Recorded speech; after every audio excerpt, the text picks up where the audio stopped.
श्रावण के महीने में पड़ जाते हैं तो शिव पंचायत का पूरा पुण्य एक शंकर पर जल चढ़ाने से पूरा फल प्राप्त हो जाता है। शिव पंचायत श्रावण का पहला सोमवार होता है शिव तत्व का, श्रावण का दूसरा सोमवार होता है देवी तत्व का, मां दुर्गा, मां भवानी।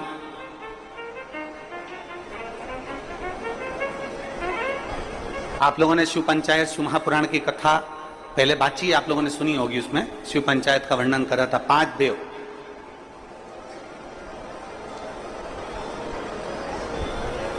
शंकर भगवान स्वयं पंचदेव में प्रथमता प्राप्त कर कर बैठते। मां दुर्गा, भगवान नारायण शिव पंचायत में, भगवान भास्कर देव और स्वयं भगवान शिव के सुंदर आनंद धारण करने वाले श्री गणेश पंच।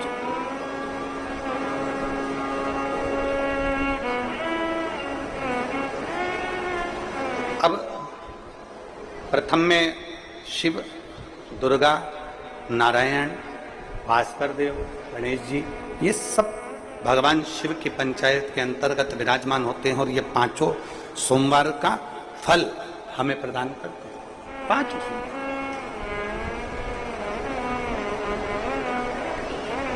एक एक सोमवार की महत्वता है, एक एक सोमवार का क्रम है। कई माताएं उस क्रम को धारण भी करती हैं, ऐसा नहीं कि कई माताएं नहीं करती हैं, सबका अपना अपना नियम होता है। कोई शिव मंदिर में जाता है तो एक अक्षत, एक चावल का दाना शिव जी को समर्पित करता है, कोई मंदिर जाता है तो एक पुष्प शिव जी को समर्पित करता है, कोई मंदिर जाता है तो एक बेलपत्र शिव जी को समर्पित करता है, कोई मंदिर जाता है तो जल समर्पित करता है। सबका अपना अपना भाव। सावन के पवित्र महीने में भगवान शिव जी के मंदिर में जाकर ये एक चीज कर लो। आज भी शंकर भगवान के मंदिर में 3 बार ताली बजाने का प्रमाण है। बजाते हो आप लोग? शिव जी के मंदिर में 3 बार ताली बजाने का प्रमाण है। क्यों? लंकाधिपति रावण ने 3 बार ताली बजाई थी तो उसको लंका का राज्य प्राप्त हुआ था। भगवान कृष्ण के यहाँ 16,108 रानियां थी, संतान नहीं। तब एक एक रानी के साथ बैठकर अभिषेक करा, 3 बार ताली का नाद करा तो 1,77,186 भगवान कृष्ण के घर में बच्चे हुए शिव की कृपा से। राम भगवान जब सेतु बांधने की तैयारी कर रहे हैं और सेतु बंध नहीं रहा, तब भगवान राम ने भी 3 बार ताली का नाद कर भगवान शंकर को रिझाया था। तब कहा कि नल नील के हाथ से राम नाम लिखे पत्थर पे राह मिलना प्रारंभ हो गई थी। ये 3 ताली शिव जी के, और केवल 3 ताली आपने ही नहीं, भगवान शंकर ने अमरनाथ की गुफा में बैठकर पार्वती को जब अमर कथा सुनाई तो वहां भी शिव जी ने 3 ताली बजाई तो पक्षी उड़ गए और एक तोते का अंडा कोटर में गिर गया था। उस तोते के अंडे में से तोते का बच्चा बाहर निकल गया था। उस तोते के बच्चे ने अमर कथा सुन ली थी। उस तोते का बच्चे का नाम ही शिवदेव हुआ था। जरा विचार करिए 3 ताली का प्रमाण कितना है जो शिव पूजन में बजाई जाती है, शंकर की आराधना में। कहा आपके पास बेलपत्र नहीं है, आपके पास जल नहीं है, आपके पास धतूरा नहीं है, शमी पत्र नहीं है, कुछ चढ़ाने के लिए फूल पंखड़ी नहीं है, वो मत दो, शिव मंदिर में जाओ 3 बार ताली का नाद करिए, शंकर प्रसन्न हो घरदानी भंडारा भर कर ही भेज देगा। आप दिल से कहो तो, चित्त से कहिए, मन से।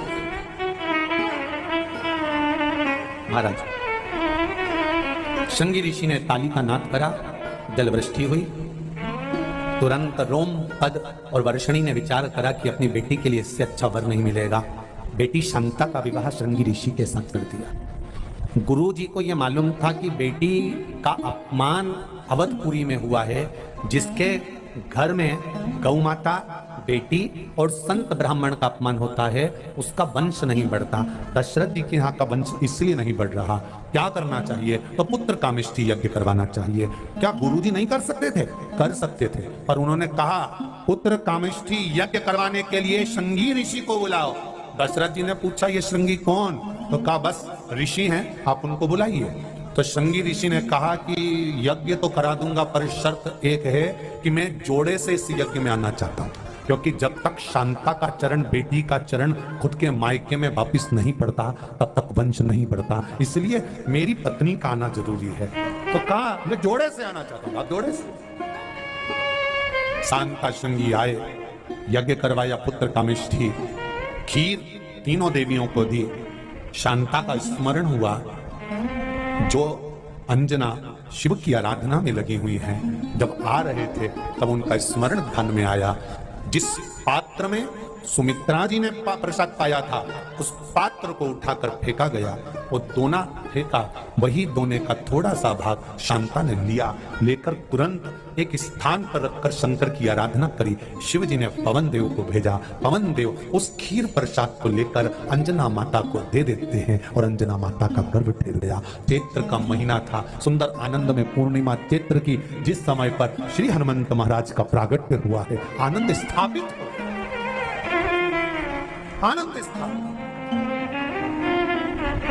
शिव के पुत्र भी शंकर भगवान का स्वरूप है हनुमान जी। 11वां अवतार पवन देव ने ले जाकर दिया था खीर प्रसाद, इसलिए पवन के पुत्र भी कहलाए। और प्रीति खीर से है, इसलिए राम मेरे राघव जी के सेवक जैसे लक्ष्मण भरत शत्रुघ्न है, वैसे हनुमान कहलाए। वैसे सहज क्या है, सावन के महीने में जो नीला कलर का जो पुष्प होता, हार श्रृंगार का पुष्प, एक अगर देवाधिदेव महादेव को आपने चढ़ाना चालू कर दिया, समर्पित करना प्रारंभ कर दिया, तो आपको पीछे पलट कर देखने की जरूरत नहीं पड़ेगी, महादेव हाथ पकड़ ही रहता। पुराण में सुना है शंकर भगवान पर 108 कुछ भी शिव को चढ़ाना चाहिए श्रावण के महीने में। हमने पहले भी कहा था, पिछले लॉकडाउन की कथा निकालिए और श्रावण के महीने की कथा निकालकर सुनना। उसमें कहा था आपके पास कुछ भी नहीं है तो 108 चावल के दाने चढ़ाइए, 108 मूंग के दाने चढ़ाइए, 108 आप चाहे तो सरसों के फूल चढ़ाइए, 108 चाहे तो सफेद पुष्प चढ़ाइए, 108 चाहे तो गुलाब की पत्तियां चढ़ाइए। पर सावन के महीने में एक नियम बनाना कि मैं 108 ये वस्तु शिव को समर्पित करती हूं। उसका कारण क्या है? तो स्कंद पुराण में लिखा है शंकर भगवान को सावन के महीने में जब हम 108 कोई वस्तु समर्पित करते हैं तो शंकर उसको लाख और करोड़ों गुना कर कर हमको पूरे वर्ष में प्रदान। शिव कथा कह रहे हैं, सावन का व्रत करो तो पशुपति व्रत मत करना, और पशुपति व्रत करो तो सावन का सोमवार का व्रत मत करना। 2 जल के पात्र सावन के महीने में, भले एक बड़ा पात्र हो एक छोटा सा पात्र हो, पात्र भी नहीं हो तो उसके ऊपर भले कटोरी रख लेना, पर 2 पात्र से जल शिव जी को एक साथ समर्पित करना।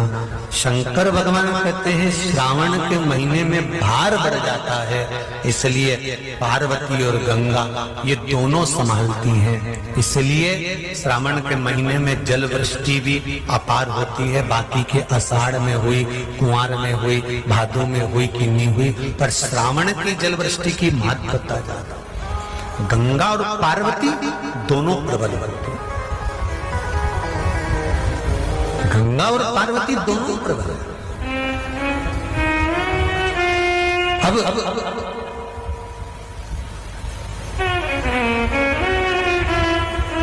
भृंगी ने कृष्ण खड़ा कर दिया,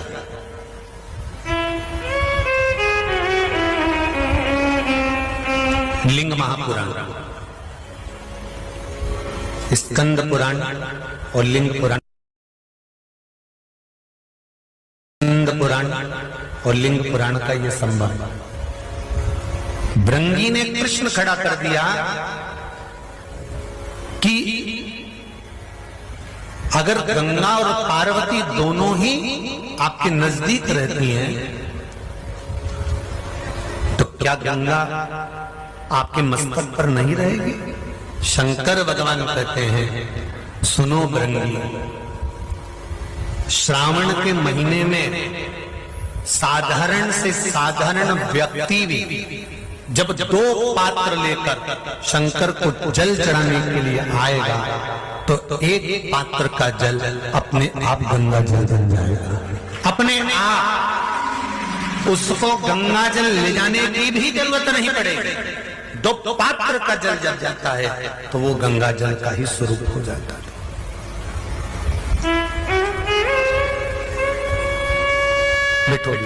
अभी वर्णन करते हैं। 2 पात्र का जल ही, एक पात्र का जल गंगा जल का भाव वर्णन करता है। और क्या मिलता है दो पात्र को? जल से।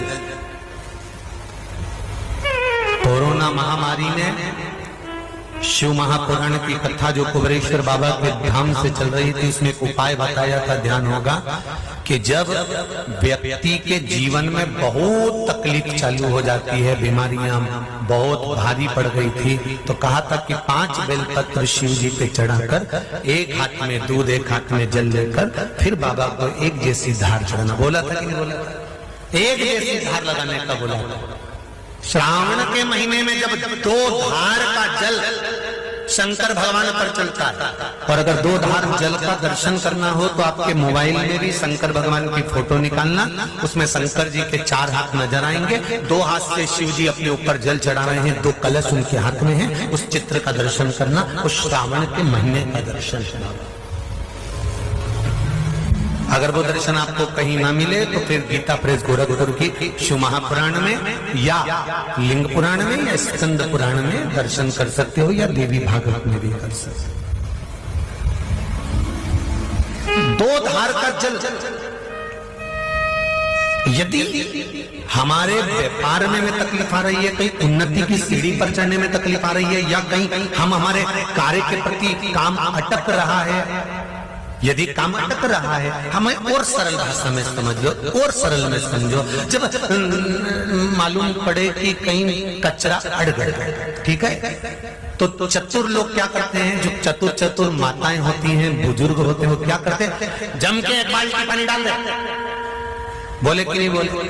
अरे बोले जम के दे, एक बाल्टी जरा जम के पानी डाल, और जो जम के पानी डालेगा ना तो कचरा निकल गया। उसी तरह जीवन में अगर दुख चल रहा है, तकलीफें चल रही है, कष्ट चल रहा है, बीमारी चल रही है, परेशानियां चल रही हैं, रास्ता नहीं मिल रहा, तो पूरा सावन का महीना 2 कलश लेकर 1 बाल्टी पानी अर्थात 2 कलश से जब जल चढ़ाएंगे तो जिंदगी का कचरा भी अपने आप हट जाएगा और जीवन साफ।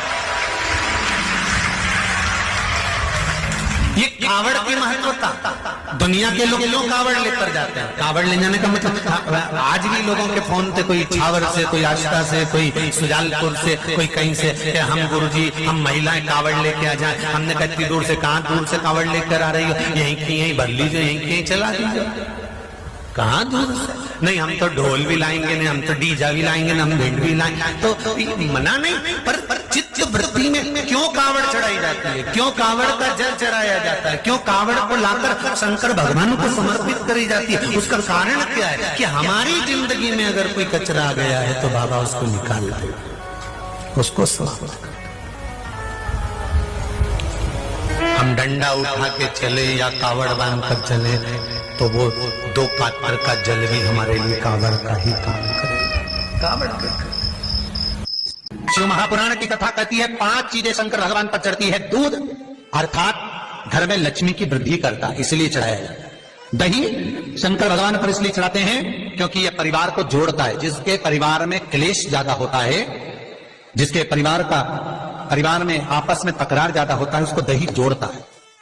शहद घर में चिड़चिड़ प्रवृत्ति को समाप्त करता है। घी रोग को समाप्त करता है।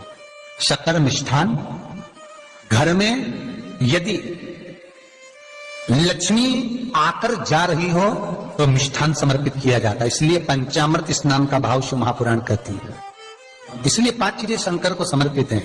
दूध, दही, घृत, शहद, शक्कर अर्थात मिष्ठान। शक्कर से मूलता या शिव महापुराण में शक्कर नहीं लिखी है। रुद्राक्ष के जन्म की अनेक कथा, पर भाग्यशाली हो आप जो 72 साल बाद ये जो सावन का महीना आया है, सोमवार से सोमवार तक का, कहते हैं इस सावन में जो सोमवार से सोमवार तक का सावन रहता है, सोमवार से शुरू सोमवार से विराम, अगर आपके घर में रुद्राक्ष है, आप रुद्राक्ष धारण करते हो या रुद्राक्ष अपने घर में रखते हो, तो उस रुद्राक्ष को छोटी सी कटोरी में रखकर या एक पात्र में रखकर 7 बार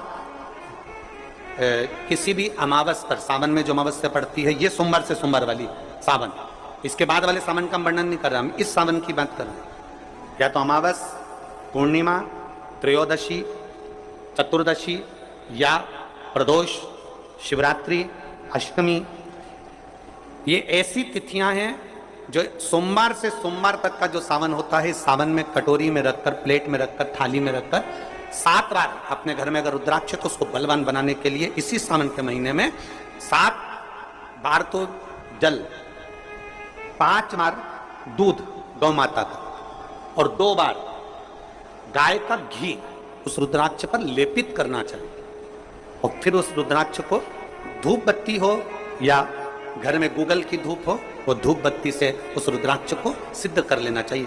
कुछ नहीं आता ना, शिव का नाम लो, श्री शिवाय नमस्तुभ्यं बोलो और उस रुद्राक्ष का स्पर्श कर कर अपने गले में धारण करते हो तो गले में, पूजन में रखते हो तो पूजन में, या किसी कार्य सिद्धि के लिए रखते हो तो कार्य सिद्धि के लिए। अगर ये सोमवार से चालू होने वाले सावन को, सोमवार से विराम होने वाले सावन में अगर हम सिद्ध कर लेते हैं तो वो रुद्राक्ष हमारे जीवन का सबसे श्रेष्ठ।